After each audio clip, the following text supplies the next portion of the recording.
Today, I wanted to talk about red flags that may indicate that a client may not pay you.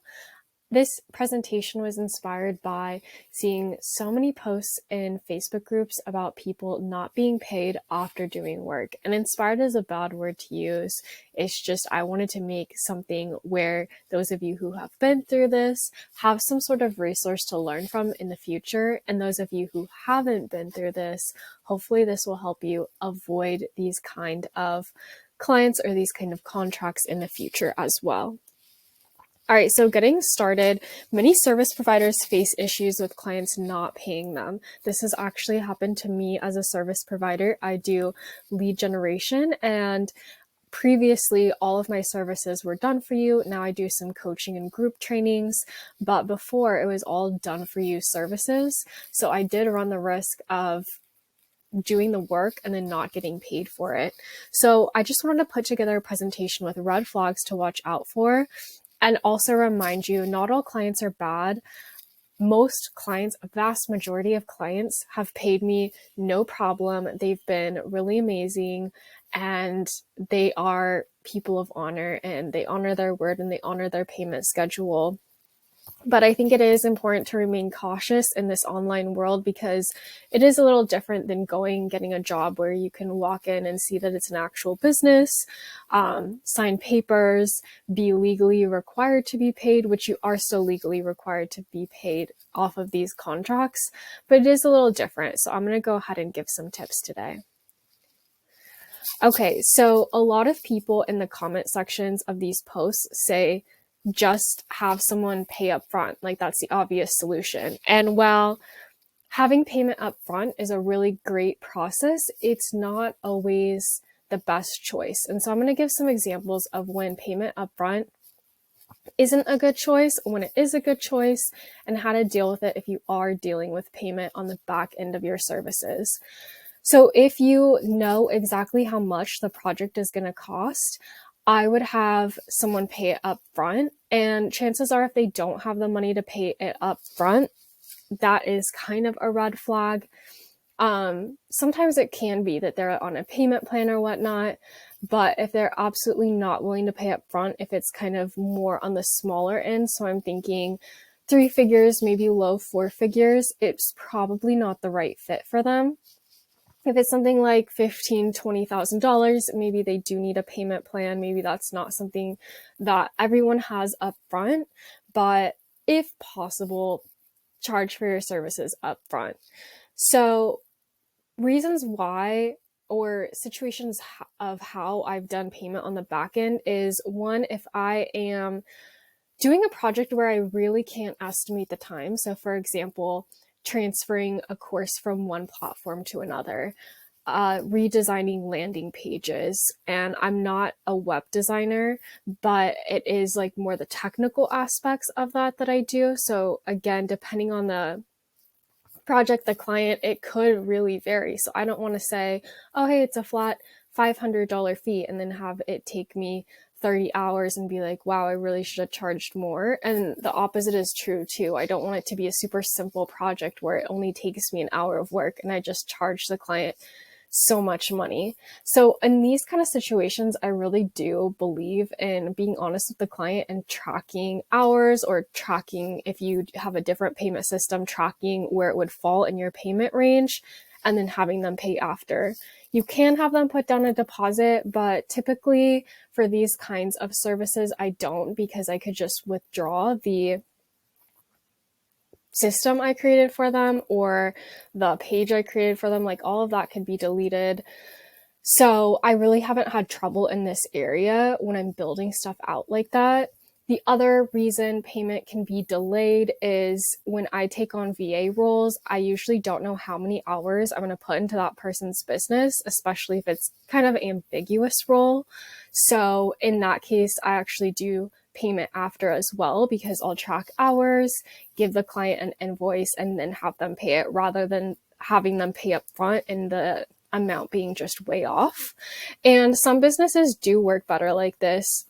They do kind of operate in that model of When you're working a 9 to 5, typically you work the hours, and then depending on the number of hours, you'll get that reflected in your paycheck. And some businesses operate like that. And I do respect that. And I do kind of go along with that if I'm doing a VA job. So if I'm doing a lead generation package, I always require payment upfront. And I'll explain kind of what happened when I wasn't super strict about this. But what I would say is payment upfront is good, but it's not always necessary. So if you aren't doing payment upfront, what I would look for is some green flags in your client that indicates that they probably will pay you after the job is done. So that's a history of paying team members if they already have an existing team and people have been on their team for a year plus. They're probably getting paid. People don't stick around if they're not getting paid. So I would consider that a green flag. If they have invested in any sort of software for an extended period of time, so Kajabi, Kartra, Go High Level, if they're really invested in their business and they're making those monthly payments into a software or a community, they probably are going to pay you as well, and they probably have a credit card on file with these. So they're most likely good for their money, and they've budgeted out how much it costs to pay those things. Another thing is looking at their client testimonials or client success. If they have a lot of raving reviews, you could see even like the person's name or picture, or, you could see it's like WhatsApp chats or Instagram or whatnot. You can be pretty sure that this person is actually providing a legitimate service. You could even go to those clients and double verify. But if they're having a good experience with that person that you're thinking of working with, chances are that they are providing a quality service and this is a legit business and the person is going to pay you.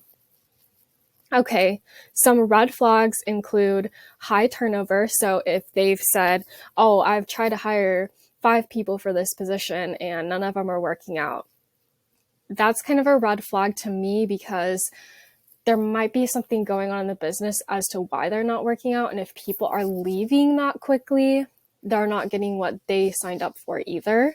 So I'd be very cautious if someone mentions that they have high turnover for a position that you're getting into. Another thing is very few clients. So if they don't have a lot of testimonials, or they're like, oh, I only worked with this one person, or maybe have like 2 examples of who they've worked with, they may not be far enough along in their business to really outsource the tasks that you may be provided with. So that's another red flag to me, that maybe they're not ready to outsource to a VA or whatever your position is. Another thing is no previous payments. So if they don't have a payment processor set up, or they haven't gotten paid for what they're doing, that's another red flag. Where this could be the exception is if you see that they were in a corporate role and they just left and they need help building their business or something like that. But if you don't see a lot of work history on their LinkedIn or their Facebook or whatnot, I would be a little bit wary of that too, or if they haven't been in business for a year or so. And all of these, I just want to mention, it's not black and white. Like, these are just things I've seen across the board. So if your client has one of those red flags, just ask some questions about it. Doesn't mean they're not going to pay you. It just means I'd be a little bit more cautious. So if a client asks for any sort of payment upfront, that's a bad sign. So you should never have to pay to do work. I've seen a lot of scams like this where it's like, oh, you have to purchase the equipment, or PayPal me the money and I'll PayPal it back to you. That's always a red flag. You should be the one getting paid, not paying someone else to freelance or to work remotely. Most times, if there is something that you need that you don't currently have, that person will provide it. But I think it is really rare in this industry to be given, a free laptop or something like that, unless you've been working with a client for a while and there's a specific reason why you need that. But I think the whole equipment thing is really weird. Every single client I've taken on, I've just used my own personal computer. I've never had to have them send me anything in order to do my job.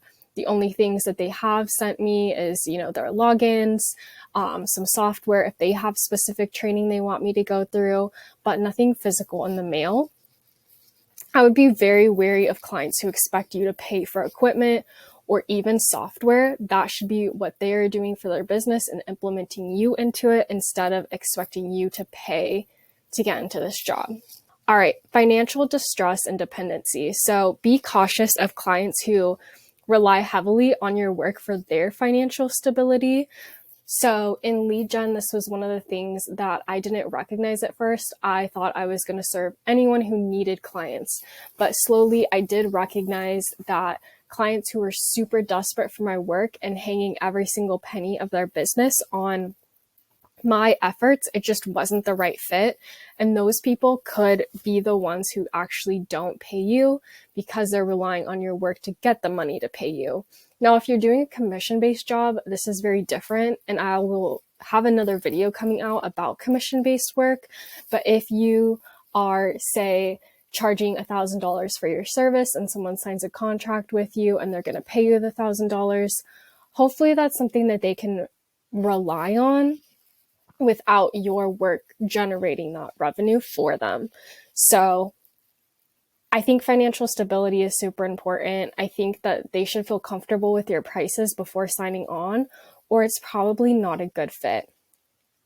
Another thing is clients mentioning that your work will make or break their business, or if they're saying, I'm in financial distress. So I had a client, and without going into too many details about their personal situation, they were making a huge move to another country. They were already complaining about financial areas in their life. And they were saying they just need another client to pay me. And I actually never got paid by this person. It wasn't a good situation. And then the other thing here is they should have that necessary budget for hiring. So even if they don't actually have the money in their bank account right away, they should know that they will get in that much income in order to hire you. So like I said, if they're already in financial distress, it's probably not a good idea for them to be investing with you. You're not their miracle worker. You're not going to be the one to save their business unless that's exactly what you do. But typically now when I sign clients, I make sure that the investment feels really good to them. And yes, it may be a little bit of a stretch, but just knowing that they have the resources, if they have to put it on a credit card, if they anticipate getting that money in, but if they are just really scared about it, I think that that can be a red sign, a red flag, and maybe your program is right for them in the future, or you have a downsell to get them into, or any free resources that they could utilize in the meantime. Okay, so now I'm going to talk about missed payments. So if a client misses a payment, don't continue to do work with them until you receive the payment. The only exception I have to this is long-term clients with unique circumstances.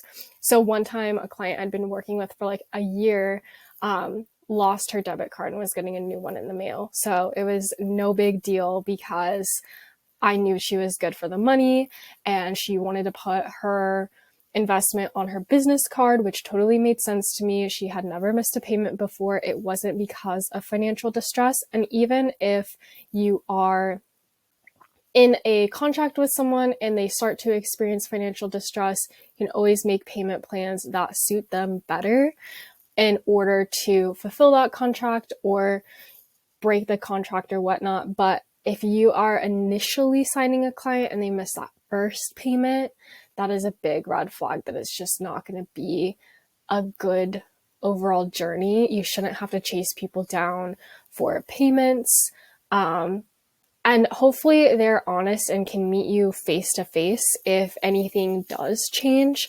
I know for me at one point I did have to change my payment with a coach, but I was able to actually talk to her, explain what was going on, and let her know when I would have that income because my client missed a payment. And so my payment to her was going to be delayed and we were able to work that out.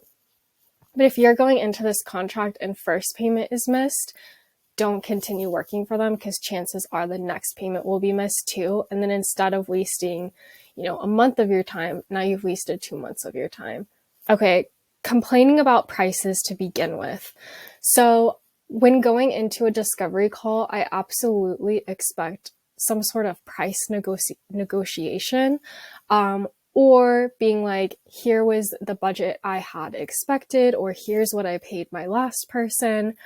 But if someone comes to the call and they're just utterly shocked at what you're asking for, probably not a good fit, because they aren't there and willing to pay it. And so when it comes time for them to pay their invoice, it's just not going to feel right. You want to work with clients who value your worth, who are excited about investing in their business, who feel like this is a really good decision for them to make in their business at this point, and who believes they will get an ROI off of this. So I like to make sure I prioritize clients who think that quality is more important and they're accepting of the price. It is a red flag, I think, when someone comes in and they're already like, oh my gosh, you charge so much. I would never charge that for this service, or something like that. Like, it can get wild. So those people, I just wish them well, let them know about some downsells I have, and let them continue to shop around for someone who has a cheaper price. All right, taking on clients with overflow. So I like to seek out clients who are seeking assistance due to having too many clients in their business, an excessive workload. That's such a positive sign, because you know that they're getting business in, and so they're going to have the money to pay you. Someone who has like nothing going on, maybe they're just starting out, or they've been struggling for a while, I would be a little bit cautious, because where is the money coming from to pay you? Like, how are they doing in their business? Where if you see a really thriving business, you have no doubt that they're able to pay you. This indicates like if there's demand for their services, that's really great. If you can see that their business is trending upward, or they have stability in it, again, another really good thing. So consider working with clients who need your expertise to manage their workload versus solving a problem to really help them gain any sort of momentum if you are a service provider. Now, if you're a coach, that's a whole different story, or if you are selling courses or whatnot, these people are probably perfect for you. But if you're doing any done-for-you work like VA services, web design, lead generation, these are not the clients for you.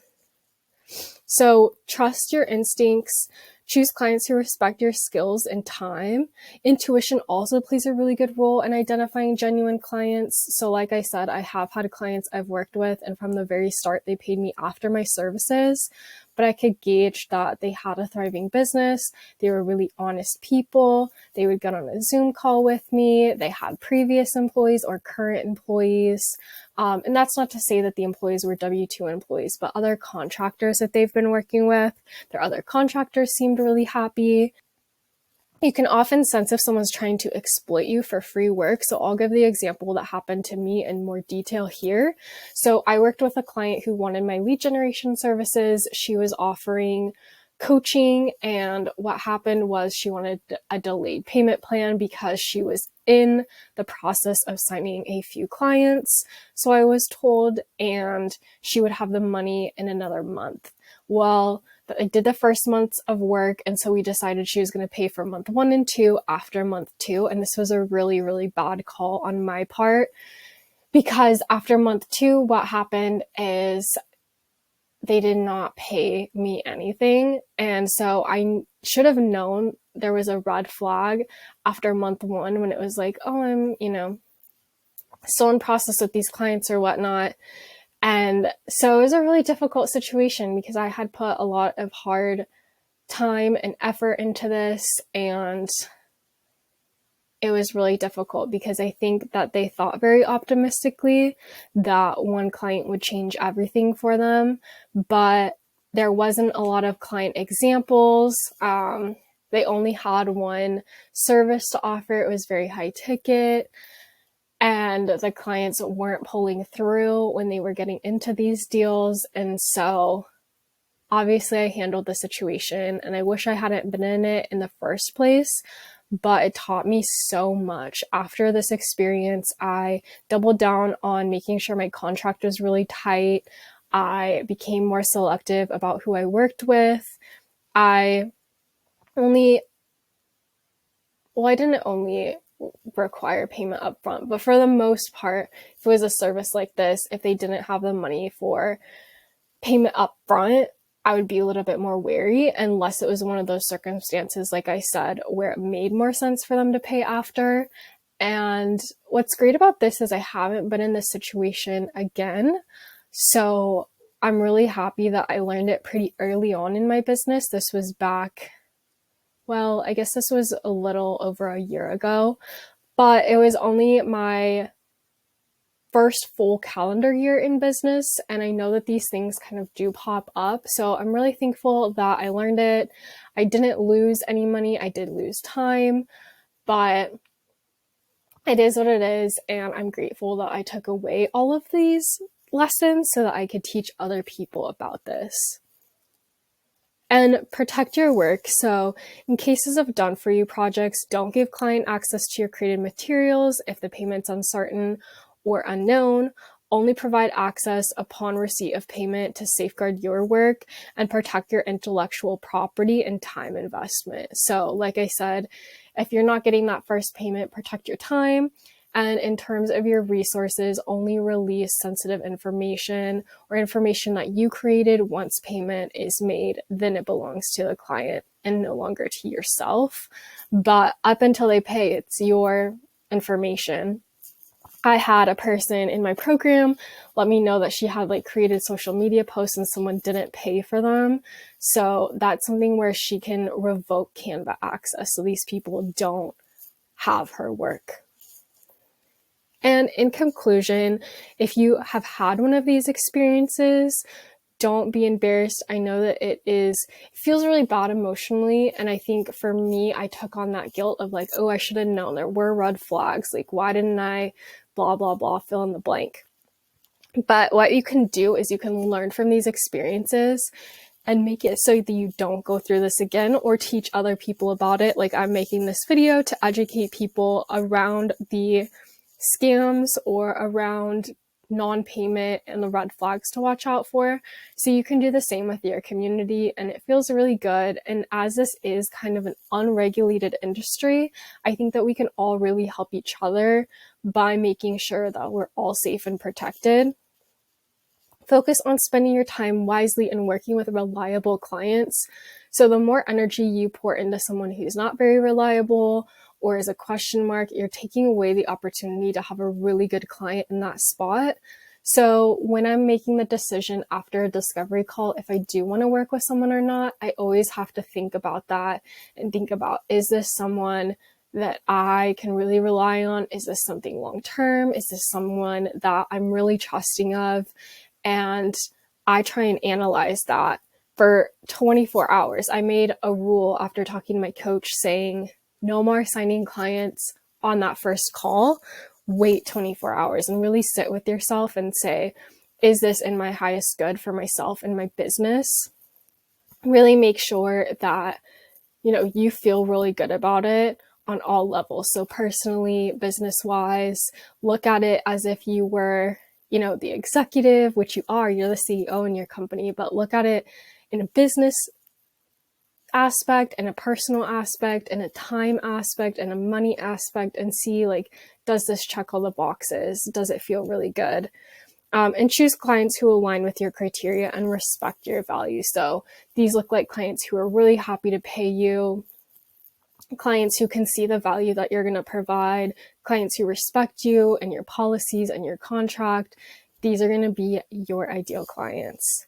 So in conclusion, thanks for watching this video. If you have been through this, I'm really sorry, but I hope you learn from it and grow from it as I have, and that you are able to find more aligned clients in the future. If you haven't been through this, then I hope this video was a goldmine of information for you to avoid going through non-payment or scams. So I hope you enjoyed. If you want to see more videos about building a business and lead generation, please subscribe and like this video if you got some value from it. Thanks so much.